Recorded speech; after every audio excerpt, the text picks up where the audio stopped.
ఏదైతే పోసాని కృష్ణమురళి కావచ్చు వీళ్ళందరూ కూడా ఇప్పుడు శుద్ధ పుస్తలాగా మాట్లాడుతున్నారు. వాళ్ళు మాట్లాడినవన్నీ కూడా మీడియాలో ఉన్నాయి. మేము ఏ తప్పు చేయలేదంటే మాట్లాడుతున్నారు. మరి ఏంటి సార్ ఇలాంటి నేచర్ సార్, కోర్టుకు తప్పు చేసి కూడా తప్పు చేసినా అని ఎవరు చెప్పరు కదా. అవును, ఏదేమైనా మాట్లాడారంటే వాళ్ళు సార్ ఇదంతా ప్రింట్ మీడియా అంటున్నావు, నేను అనని మాట రాసిందని అనేవాళ్ళు. బట్ ఇప్పుడు ఎలక్ట్రానిక్ అన్ని రికార్డ్ గా ఉన్నాయి. ఆడరాని భాష పవన్ కళ్యాణ్ గారిని, లోకేష్ గారిని, చంద్రబాబు గారిని ఏం అసలు చదువుకున్నవాడు ఒక కవి పోసాని మురళి గారు ఆ విధంగా మాట్లాడారండి.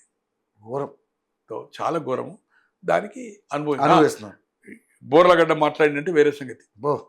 ఆయన మాట్లాడడం అనేది ఆయన కూడా గారు కానీ వంశీ గారు కానీ ఆ పార్టీలో పనిచేస్తున్నారు, చదువుకున్నారు, కల్చర్ ఉంది, ఫ్యామిలీ బ్యాక్గ్రౌండ్ ఉంది. తో అటువంటి భాష మాట్లాడేది అవుతుందో ఇలా అనుభవిస్తున్నారు. ఇప్పుడు వీళ్ళందరూ కూడా ఏదైతుందో రేపు చట్టంలో బంధింపబడతారు. ఏది ఏమైనా అక్కడ సాధ్యముగానే హామీలు ఇచ్చారు, ఆ ముఖ్యమంత్రి ఒప్పుకున్నాడు, ఇక్కడ ఈ ముఖ్యమంత్రి ఒప్పుకున్నాడు. ప్రజల్లో అసంతృప్తి అనేది డెఫినెట్ ఉంటుంది. రిజల్ట్ అనేది ఇప్పుడే మనం చెప్పలేము. ఇంకా 4 సంవత్సరాల టైం ఉంది. అక్కడ కూడా లోకల్ బాడీ ఇంకా మోర్ దాన్ 1 year ఉంది. అక్కడ కూడా లోకల్ బాడీ ఏదైతుందో జగన్ అంతా స్వీప్ చేయకుండా అక్కడ కూడా మోర్ దాన్ 80-90% లోకల్ బాడీ కూడా చంద్రబాబు గారి కూటమికి, అంటే తెలుగుదేశం కూటమికి విక్టరీ పక్క అక్కడ కూడా. దాంట్లో ఏమాత్రం అనలేదు. ఓకే, సో ఇంకా నెక్స్ట్ కూడా ఇంకా లోనికి పంపించే వాళ్ళు ఇంకా లిస్ట్ లో ఉన్నారంటారా?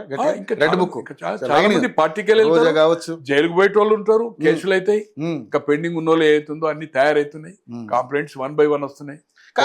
ఇక్కడ ఒకటి నాకు చాలా ఆశ్చర్యం అనిపిస్తుంది సార్.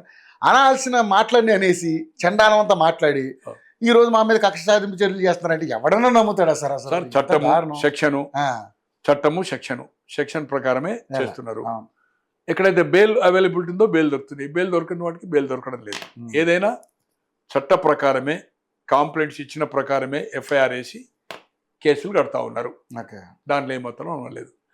పోయి అక్రమంగా ఏదైతుందో గోడలు బలగొట్టి, దర్వాజాలు బలగొట్టి, హెల్త్ బాగా లేకుండా గుందుకు వస్తలేరు, బేడీలు వేస్తలేరు. సింపుల్ గా 3rd degree ఏదైతుందో అది చేయడం లేదు. బోరగడ్డ అనిల్కి మాత్రం 3rd degree వేశారు నాకు అని చెప్పాడు. ఎక్కడ దానికి సాక్ష్యం లేదు. ఆయన చెప్పాడు. ఆయన అబద్ధాలు చెప్పడం అలవాటు మామూలుగా కదా. కూడా చెప్పాను కదా మీ ఇంటర్వ్యూలో కూడా, నన్ను కూడా దూషణ పర్వం చేస్తే నేను కూడా నా కొడక వచ్చేస్తా, నువ్వు గుంటూరుకు నేను తెలియదా అంటాడు. అరే బోర్లగడ్డ అనేట నాకు తెలియదు, నేను తెలియదు, నువ్వేందో నాకు చెప్పు, నిన్ను తెలుసుకోవాల్సిన పని లేదు, నువ్వు ఫోన్ చేసింది నాకు, నువ్వు నీకు అంటే ఆయన ఏం చేసిందంటే నేను తిట్టడం స్టార్ట్ చేసి, నేను అరే నా కొడక నేను గుంటూరు పొద్దుగాల వరకు వస్తా, నీకు భార్య ఉంది పిల్లలు నట్టున్నది, అమ్మ ఉంది, 2వ ఇల్లో 3వ ఇల్లో అని చెప్తున్నాడు. నాకేది లేదు, అమ్మ నాన్న లేరు, పిల్లలు లేరు, భార్య లేదు, ఓల్డేజ్ హోమ్లో ఉంటున్నా, రెడీ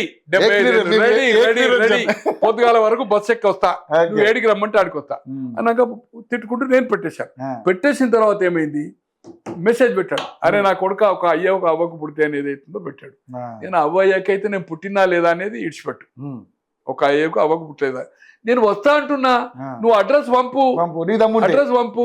అడ్రస్ పంపితే నేను ఏదైతుంది ఇంటి దగ్గరికి వస్తా, బస్సు దిగి ఏదైతుందో ఆటోలో సైకిల్ మోటార్ మీద ఊపర్ మీదనో గుంటూరులోనే ఇంటికి వస్తా, నువ్వేం చేస్తావు మన ఇద్దరం చూసుకున్నాం. చాలా మంది మాట్లాడారు మురిగేవారమే కానీ కరిచేవారు చెప్పడం జరిగింది.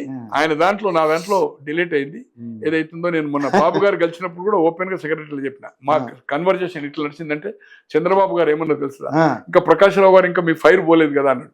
నేను ఇది చెప్పాను, 16 ఏళ్ళప్పుడు 12 బోర్ ఉండే మాకు, 12 బోర్ నేను షికారు చేసిన జింకల్ పందులను ఫైర్ చేసిన నేను భయపడటోని కాదు, చావు అంటే భయం లేదు, నాకు ఏజ్ కూడా అయిపోయింది, నాకు ఎవరు బాధల బంది లేదు, నువ్వు జాగ్రత్త బిడ్డ అని చెప్పి, అట్లే అతను చెప్పిన నిజాలు మనం నిజాలు కాదు.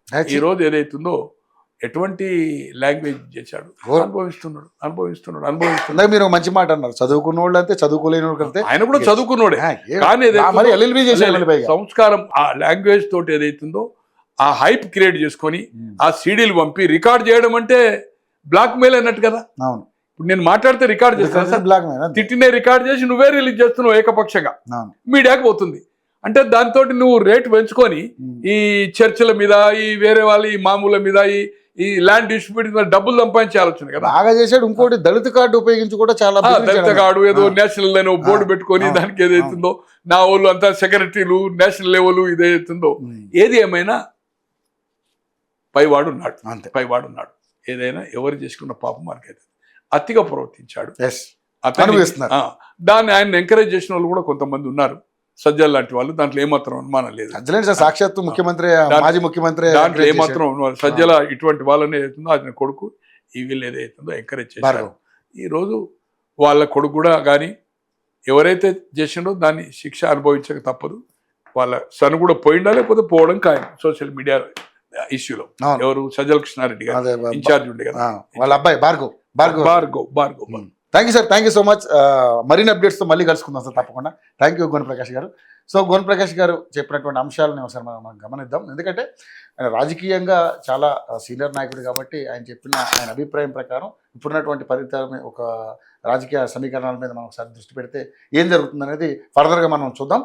మరొక అంశం మీద మళ్ళీ కలుసుకుందాం. అంటే keep watching UI TV channel.